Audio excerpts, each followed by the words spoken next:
একটি শান্ত নদীর পাড়ে ছিল ঘন সবুজে ঘেরা একটি বন। সেখানে একা একা ঘাস খেত এক হরিণ। নাম তার ছুটি।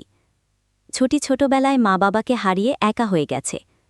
নদীর পাড়ে বসে সে জীবনের কষ্ট নিয়ে ভাবত।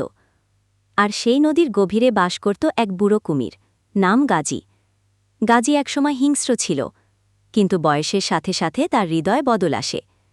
সে এখন শান্ত, বোঝে দুঃখ ব্যথা। একদিন ছুটি নদীর ওপারে ঘাস খেতে যায়। হঠাৎ পা পিছলে পড়ে যায় জলে। সে সাঁতার জানে না। ঢেউ তাকে ভাসিয়ে নিচ্ছে। অনেকেই ভাবল কুমির এসে নিশ্চয়ই খেয়ে ফেলবে, কিন্তু গাজী ভিন্ন। সে ছুটির দিকে ছুটে এসে নিজের পিঠে তুলে নেয় এবং নিরাপদে তীরে পৌঁছে দেয়। ছুটি ভীত হলেও ধীরে ধীরে কৃতজ্ঞতা বোধ করে। দুজন একে অপরের দুঃখ বুঝে ফেলে এবং এক অদ্ভুত বন্ধুত্ব গড়ে ওঠে।